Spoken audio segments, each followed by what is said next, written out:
Pernah kebayang nggak sih kalau aturan main di alam spiritual itu ternyata bisa berubah total? Nah, kali ini kita bakal kupas tuntas sebuah pergeseran fundamental dalam konsep keadilan Tuhan. Sebuah realitas baru yang dampaknya, wah, terasa banget sampai sekarang. Dan semua ini berawal dari satu pertanyaan krusial. Sebenarnya takdir spiritual itu bisa dinegosiasikan nggak sih? Pertanyaan ini jadi inti dari semua pembahasan kita. Dan ini diawali oleh sebuah permohonan yang, ya bisa dibilang sangat putus asa dari alam roh. Oke, jadi ceritanya begini. Ada seorang tokoh bernama Bu Ririn. Suatu hari, beliau tiba-tiba didatangi oleh bukan satu, bukan dua, tapi arwah yang jumlahnya tak terhitung. Banyak banget. Dan mereka semua datang dengan satu permintaan yang sama, yang sangat mendesak. Mereka memohon keringanan hukuman. Jadi, ya, para roh ini mencoba melobi. Mereka memohon supaya vonis yang berat itu dibatalkan. Alasannya macam-macam. Ada yang bilang, kami ini bukan pemfitnah kebenaran loh. Ada juga yang ngaku, kamu ini korban, kami ditipu. Atau kami cuma disuruh sama senior. Intinya mereka semua merasa nggak sepenuhnya salah dan minta belas kasihan. Tapi kan jadi penasaran ya, kenapa mereka harus datang ke satu orang ini, ke Bu Ririn? Dan hukuman apa sih yang mereka takuti sampai segitunya? Nah, untuk ngerti keputusasaan mereka, kita harus mundur jauh ke belakang. Lebih dari 30 tahun lalu, ke sebuah momen di mana sebuah eksperimen spiritual raksasa dimulai. Jadi, kita kembali ke tahun 1989. Di tahun inilah dimulai sebuah, sebut saja, pengadilan rohani. Ini bukan pengadilan biasa, tapi sebuah rencana kosmik yang tujuannya luar biasa besar untuk menyembuhkan penyakit hati manusia. Pengadilan ini, atau eksperimen ini, ternyata diinisiasi oleh 5 entitas spiritual tingkat tinggi yang dikenal sebagai Nur Muhammad. Dan coba tebak siapa yang jadi subjek utama eksperimen ini selama 10 tahun penuh? Yap, Bu Ririn. Dan bagian paling gilanya, beliau sama sekali nggak sadar kalau sedang jadi bagian dari semua ini. Ini nih yang bikin ceritanya luar biasa. Bayangin aja Bu Ririn itu kayak tamu di sebuah acara TV realitas, tapi tanpa naskah, tanpa briefing. Dilempar begitu saja ke sebuah adegan dan harus berimprovisasi. Beliau cuma hidup seperti biasa, nggak tahu kalau setiap interaksi, setiap obrolan, setiap keputusan yang beliau ambil, semuanya tuh direkam dan dijadikan data. Nah, dari sinilah kita mulai paham inti dari kesalahpahaman para roh yang tadi datang melobi Bu Ririn. Mereka salah kaprah total soal peran beliau. Para roh itu mikirnya Bu Ririn ini semacam penjaga gerbang baru. Seseorang yang punya kuasa super untuk menentukan nasib mereka. Bisa ngasih keringanan.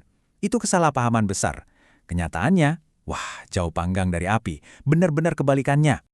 Peran beliau yang sebenarnya itu adalah sebagai subjek uji coba atau kasarnya, tikus percobaan. Beliau itu cuma dijadikan katalis. Ibaratnya kayak kertas lakmus loh. Kehadiran beliau itu tujuannya cuma satu, untuk memancing keluar dan merekam sifat asli dari siapapun yang berinteraksi dengan beliau, tanpa beliau sadari tentunya. Kenapa begitu? Karena posisi beliau ini spesial, disebut sebagai manusia dikehendaki. Artinya, seluruh hidupnya itu digerakkan oleh kehendak yang lebih tinggi, bukan oleh kemauan pribadinya. Jadi, ini poin yang paling penting untuk kita ingat. Bu Ririn sama sekali nggak punya wewenang. Nggak bisa ngubah hasil, nggak bisa ngampuni dosa, nggak bisa ngasih diskon hukuman. Nol kuasa. Oke, jadi kalau Bu Ririn bukan hakimnya, terus apa dong hasil dari eksperimen 10 tahun itu? Nah, ini dia bagian intinya. Eksperimen itu melahirkan 3 hukum keadilan yang baru. Dan ini bukan aturan sementara loh, ini aturan permanen yang nggak bisa diubah lagi. Ketiga hukum baru itu adalah, pertama, perkara karma. Kedua, perkara utang sumber daya. Dan ketiga, perkara keikhlasan. 3 pilar ini benar-benar mengubah total cara kerja keadilan di alam spiritual. Semua cara lama, lobi-lobi, cari-cari celah, sekarang udah nggak berlaku lagi. Titik. Kita bahas yang pertama, karma. Gampangnya gini, kalau dulu karma itu kayak kiriman paket yang bisa telat atau bahkan nyasar, sekarang karma itu kayak transfer instan. Cepat, langsung, dan personal. Nggak ada lagi penundaan, nggak ada lagi yang namanya backingan atau pelindung yang bisa nahan konsekuensi perbuatan kita. Hukum kedua, ini juga menarik, utang sumber daya. Pernah kepikiran nggak kalau oksigen yang kita hirup gratis ini sebenarnya dicatat? Nah, menurut hukum baru ini, semua yang kita pakai dan konsumsi, udara, air, makanan, baju semuanya, itu tercatat sebagai utang kita pada alam semesta. Dan catatannya detail banget, nggak ada yang lewat satupun. Dan yang terakhir, hukum ketiga, soal keikhlasan. Nah, di realitas yang baru ini, satu-satunya mata uang yang laku itu cuma satu, niat tulus dari dalam hati.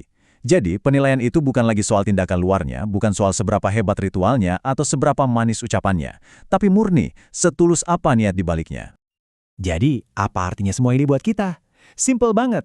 Dunia spiritual seperti yang kita kenal dulu, itu sudah berubah. Hukum keadilannya sudah diupdate total.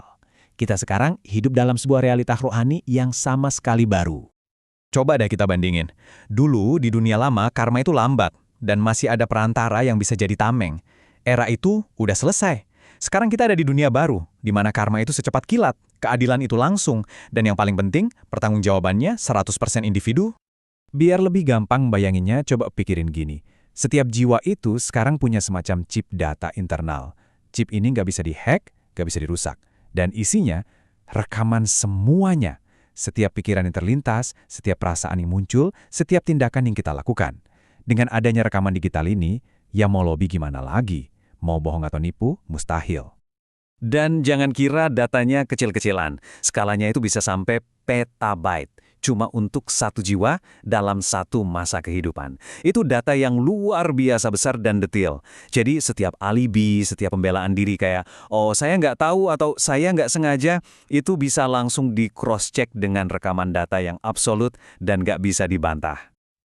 Oke, jadi kita simpulkan ya poin-poin utamanya. 1. Bu Ririn itu cuma katalis, bukan hakim. 2. Keadilan spiritual sekarang itu instan dan langsung.